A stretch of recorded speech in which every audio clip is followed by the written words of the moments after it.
ऋषभ देव जी कहते हैं कि जिनको परिवार शांतिपूर्ण ढंग से चाहिए, आपसी संवाद जरूर हो। आज ऋषभ देव जी ने अपने बेटों को बुलाया, बातचीत शुरू करी। कहा बेटा एक बात ध्यान रखना, जब कभी भी घर बनवाना तो घर में भगवान का मंदिर जरूर बनवाना। इसलिए सबको ध्यान देना चाहिए। यदि आप बहुत पैसे वाले हैं तो एक कमरा भगवान के लिए बनवाए दो, बहुत बड़ा ना बनवाओ, छोटे बनवाए दो। आप एक कमरा नहीं बनवा सकते तो छोटी सी अलमारी ही छोड़ दो भगवान के लिए। लेकिन छोड़े कहां ये भी जान लीजिए। अगर अपने घर के पूरब और उत्तर कोने पर लैट्रिन बाथरूम बनेगी तो विनाश की पहली अध्याय जान लेगा। ये केवल धार्मिक बात नहीं है, विशुद्ध वैज्ञानिक बात। बड़े बड़े मकान के जो इंजीनियर हैं वह भी नक्शा वैसे नहीं पारित कर देते। वास्तु शास्त्र का उनको अध्ययन करना पड़ता है। वास्तु विज्ञान हमारे राष्ट्र का अति प्राचीन विज्ञान है। इसलिए यदि अपने घर में हम निर्माण कार्य करा रहे हैं तो कभी भी पूर्व और उत्तर कोने पर लैट्रिन बाथरूम नहीं होना चाहिए। क्यों? क्योंकि वो ईशान कोण है। ईशान दिशाण आपको किसान सर्वलोकमिशान वेद का मंत्र है। उस जगह पर यदि आपके पैसा ज्यादा है तो एक कमरा भगवान के लिए बनवाए दो। पैसा ज्यादा नहीं है तो एक अलमारी ही छोड़ दीजिए। कहां? ईशान कोण में। फिर हम आते हैं आग्नेय कोण में। आग्नेय कोण क्या है? आग्नेय कोण है पूरब और दक्षिण कोना। आग्नेय जो अग्नि का कोण कहा जाता है, वहां अग्नि का सामान रहना चाहिए। अग्नि के सामान में सबसे पहले नंबर पर है अपना रसोई घर। अगर आपके घर में आग्नेय कोण पर रसोई घर है, माने दक्षिण और पूर्व कोना, तो कभी भी डाइजेशन पावर खराब नहीं होगा। ध्यान दीजिए, डाइजेशन सिस्टम बढ़िया रखना है तो रसोई घर कहाँ होना चाहिए? आग्नेय कोण। घर की महिलाएं अथवा पुरुष जब भी भोजन बनावे, पुरुष इसलिए कह रहे हैं क्योंकि एडवांस सब बदल गए। दिल्ली में हम लोग गए थे कार्यक्रम में, तो एक भाई साहब जिनके घर में ठहरे थे वही भोजन बनाते थे। उनकी पत्नी का नाम शारदा था। रोज कहते थे शारदा आज क्या बनाऊं तुमको, मैं क्या खिलाऊं, तो वही बनाते थे। हम लोगों के लिए भी, अपनी गृहिणी के लिए भी। तो जो भी बनावे, घर के पुरुष बनावे अथवा देवी जी बनावे, भोजन बनाने वाले व्यक्ति का मुंह पूर्व दिशा की ओर होना चाहिए।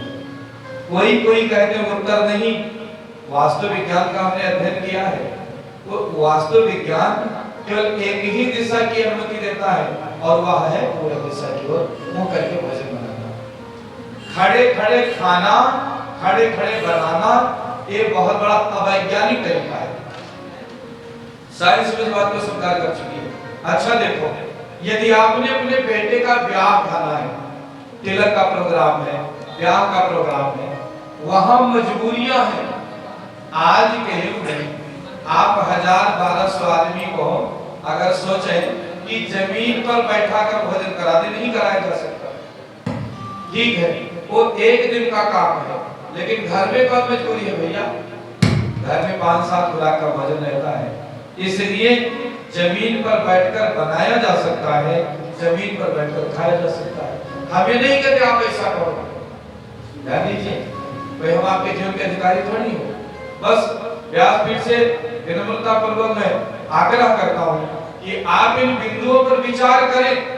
यदि यहाँ का कोई बात आपको लगे कि हाँ ऐसा होना चाहिए, तो अपने जीवन में धारण करें। पर ये जान लें कि बीमारी का सबसे बड़ा कारण ये भी है कि हमारा खाना अवैज्ञानिक तरीके का हो गया, भोजन पकाना अवैज्ञानिक तरीके का हो गया, इसलिए व्यक्ति पास परेशान हो गया।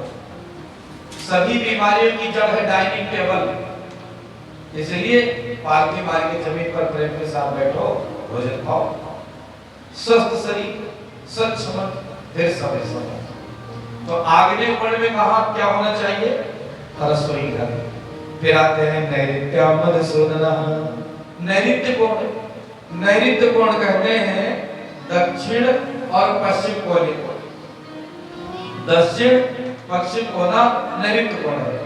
यहाँ शौचालय का निर्माण करा सकते हैं, पर ध्यान रहे कि जो सीट लगाई जाती है उसमें उसके बैठने का तरीका या तो पूर्व पश्चिम नहीं होना चाहिए, उत्तर दक्षिण की ओर रहना चाहिए, नैऋत्य कोण।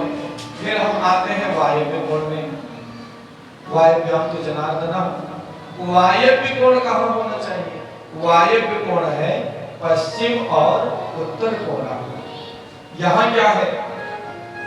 वायव्य कोण के लिए एक विकल्प दिया गया, जैसे आपके घर का मुख्य द्वार पूर्व दिशा की ओर है तो आप आग्नेय कोण पे रसोई नहीं बना सकते, कारण आग्नेय कोण तो बिल्कुल बाहर हो गया। रसोई व्यक्ति को अंदर रखना रहता है, उस परिस्थिति में आप वायव्य कोण में भी रसोई घर बना सकते हैं। रसोई घर बनाने की दो जगह है, पश्चिम और उत्तर कोना, पूर्व और दक्षिण कोना। लेकिन दोनों परिस्थितियों में भोजन बनाते समय मुंह पूर्व दिशा की ओर ही होना चाहिए। सीढ़ी चाहे जैसे लगावें छत से उतरने वाली, लेकिन उतरते समय मुंह या तो पूर्व की ओर रहे या उत्तर की ओर रहे। सीढ़ी का उतार या तो पूर्व रहे या उत्तर रहे। इसको आप हल्के में मत लीजिएगा भैया, इसका बहुत गहरा प्रभाव होता है। मान लो आप घुमावदार सीढ़ी बनाए, देखो लोग ऐसे करके ऐसे करके, तो वैसे भी जब हम नीचे उतरे तो हमारा मुंह या तो पूर्व हो जाए या उत्तर हो जाए। ये छोटी छोटी बातों का ध्यान रख के यदि घर का निर्माण कराया जाएगा तो नकारात्मक चीजें अपने आप प्रवेश नहीं कर पाएंगी। वास्तु का विज्ञान आज ऋषभदेव जी ने अपने बेटों को समझाया है।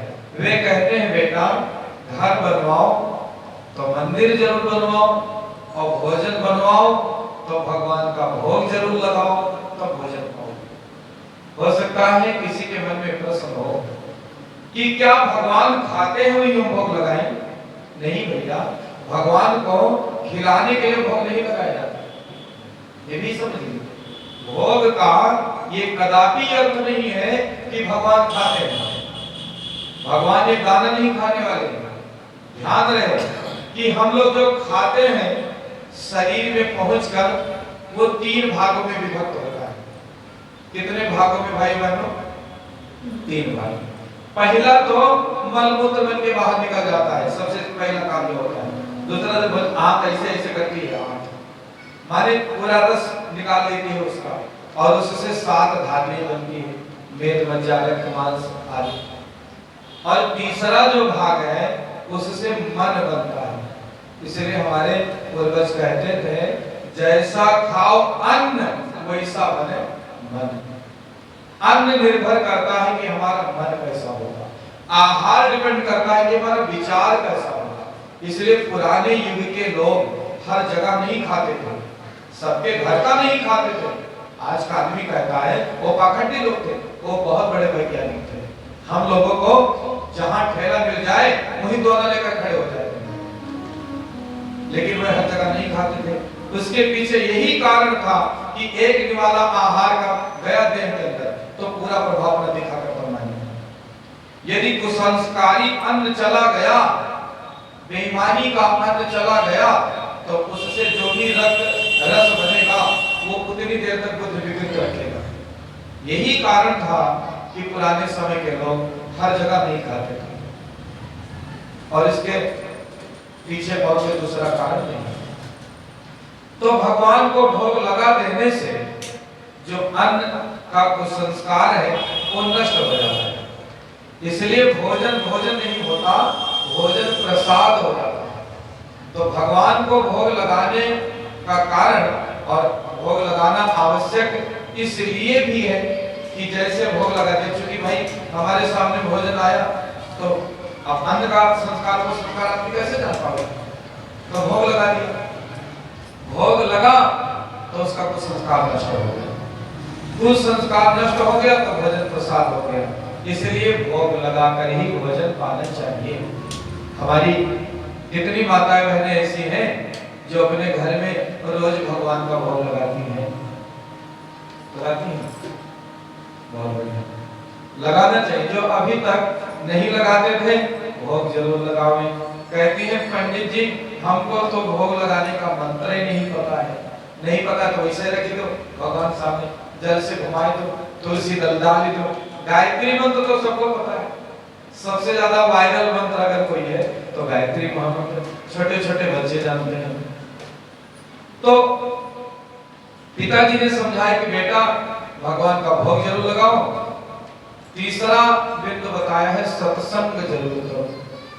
सत्संग माने आदमी की सबसे सच्ची मित्रता अगर किसी से है तो अच्छी पुस्तकों से। ध्यान दीजिए, और किसी से दोस्ती करो ना करो, पर मेरे भाई बहन अच्छी पुस्तकों से दोस्ती जरूर करना, क्योंकि पुस्तक ही है जो आपको निष्पक्षता बात बता सकती है। और सभी दोस्तियों में पुस्तक की दोस्ती सबसे अच्छी दोस्ती है। एक बार अंग्रेजों को किसी ने कहा, जब अंग्रेजी शासन था भारत में, किसी ने जाकर कहा कि भारतीयों में स्वदेश की आग गीता ने भड़काई है। तब अंग्रेजों ने वारंट जारी कर दिया कि गीता को जो पकड़वाएगा उसको अच्छा खासा इनाम और सरकारी नौकरी दी जाएगी। बाद में पता चला कि गीता कोई लड़की नहीं, वो तो किताब है।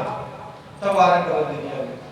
ये महिमा है हमारे राष्ट्र के ग्रंथों की। इसलिए अच्छी पुस्तकों का अध्ययन आप 10 ही मिनट करें, लेकिन निरंतर करें तो बात बनी। और चौथा कहा गुरु जी की सेवा करो।